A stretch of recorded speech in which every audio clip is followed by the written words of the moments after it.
In a battle between these two beasts, who would come out on top? Imagine a fight between two of the most terrifying monsters ever, a tiger and a silverback gorilla. Isn't that one of the most ferocious clashes in the animal kingdom? Both the gorilla and the tiger are huge animals capable of giving any potential foe a bloody nose. So, what happens when the tiger, the strongest of the large cats, fights the gorilla, the strongest of the primates? The largest of the four gorilla subspecies is the eastern lowland gorilla, also known as Grauer's gorilla. Its stocky build, huge hands, and short nose set it apart from other gorillas. The Bengal tiger is one of the most beautiful and iconic animals on the planet. The Royal Bengal tiger, often known as the Indian tiger, is the subspecies with the most population. It is the national animal of India, a place where its image is part of the traditions and the culture. How do they hunt? And what do they eat? Eastern lowland gorillas are omnivores, enjoying both a plant-based and an insect-based diet. They mostly eat fruits, but also consume berries, leaves, and nuts. As for insects, the eastern lowland gorilla prefers termites and ants. Occasionally, these gorillas go after small rodents or lizards. They have been known to travel great distances in search of food. Their powerful jaws allow them to eat fibrous and tough vegetation. Adult gorillas need to eat about 18 kilograms or about 40 pounds of food per day. Bengal tiger's favorite meat comes from large hooved mammals, including chital, gaur, and sambar. But they also prey on barasingha, water buffalo, wild boar, hog deer, leopards, wolves, or crocodiles. Increasing evidence also suggests that these tigers will coordinate attacks against rhinoceros and elephants. Bengal tigers kill their prey by overpowering their victim and severing the spinal cord. Preferred method for smaller prey, or apply a suffocation bite of the throat for large prey. What are their dimensions? What do they look like? These gorillas are massive, as they are the largest species of primate on Earth. Males Grauer's gorilla are typically larger than females, and the species clocks in at about 450 to 500 pounds, 204 to 226 kilograms. But there have also been cases where it has reached 550 pounds, 250 kilograms. These gorillas can be 5 to 6 feet tall, 1.5 to 1.82 meters. They have large heads in comparison to the rest of their bodies, as well as strong jaws and teeth. Like other gorillas, they have a thick coat of dark fur, save for their faces and hands. They prefer to walk around on their knuckles. For added protection and warmth, gorillas have a thick layer of dermis and epidermis, or inner and outer layers of skin. Compared to the other eastern gorilla subspecies, the eastern lowland gorilla has shorter hair and teeth and longer arms. The morphology of the Bengal tiger is beautiful and imposing. It is a mammal with thick legs, strong teeth and jaws, and coat with the characteristic coloration pattern. In this regard, its skin shows a yellow to light orange color that in the belly and the internal areas of the legs become white or cream. Black, gray, or brown stripes run vertically down all its body before the tail, where they become rings. Males have a length of 8.8 to 10.2, 2.7 to 3.1 meters, feet, including the tail. Only the tail is between 33 and 43 inches long, 83 to 110 centimeters. The weight of males can range between 400 to 550 pounds, 181 to 250 kilograms.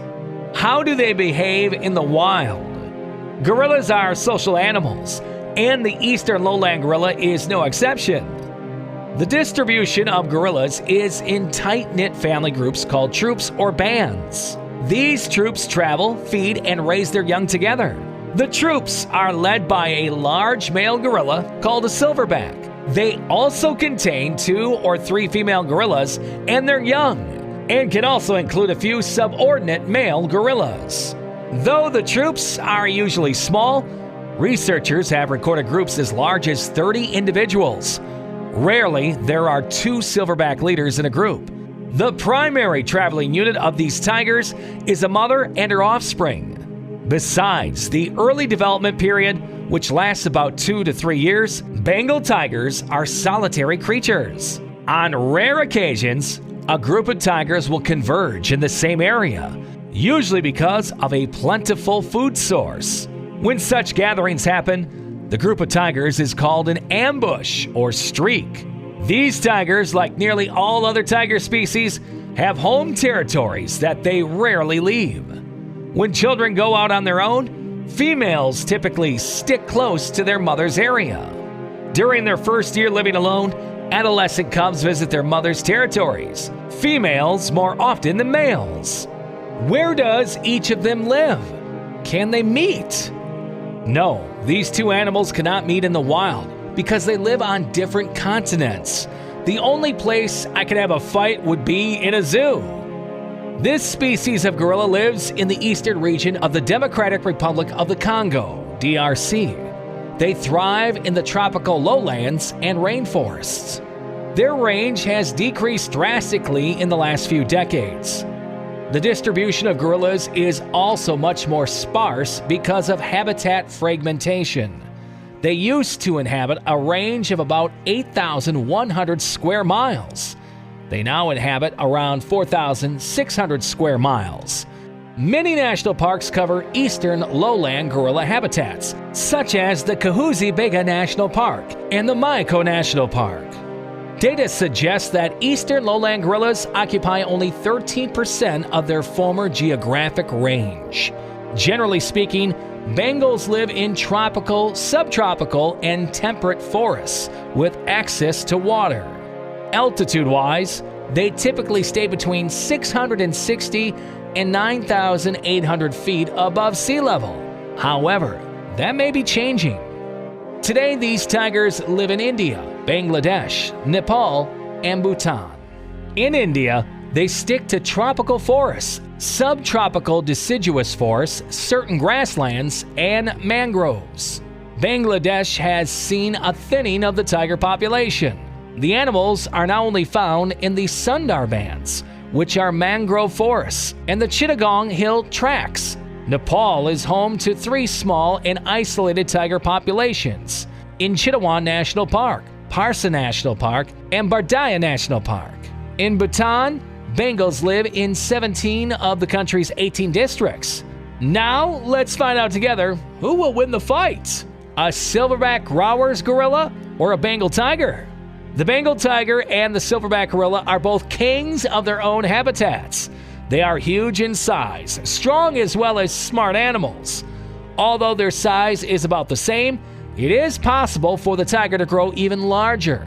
But let's establish from the beginning that these are 2 individuals of equal weight, because this is not impossible.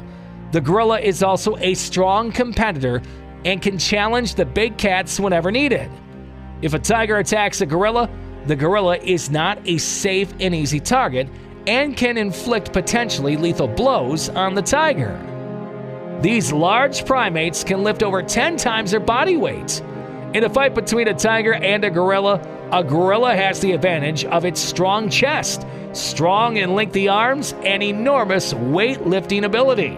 Their huge and powerful arms can deliver a knockout blow and can break the backbone. In addition, their thick hide and long hair can be helpful in their defense. The tiger has the advantage of its speed, lengthy, strong claws, and enormous canine teeth, and it has better maneuverability. At 1,300 psi, the bite force of a gorilla is enormous. The tiger is close, following with a bite force of 1,050 psi. The canines of tigers, on the other hand, are 0.5 to 1 inch longer, 1.25 to 2.5 centimeters. Other advantages include a tiger's muscular body and thick fur. Despite this, the tenacious, strong-willed gorilla will be able to put up a hard fight and cause considerable injury to the tiger. The gorilla's thick neck can prevent the tiger from gaining an easy victory. The only realistic way for a gorilla to destroy a tiger is to strike its backbone with its gigantic arm. But due to the tiger's mobility, this will be extremely tough. The gorilla's greatest disadvantage in the face of a tiger is that it lacks hunting experience. So in this fight, I'll leave it up to you to decide who wins. Leave your thoughts in the comments. Thanks for watching, and don't forget to like and subscribe.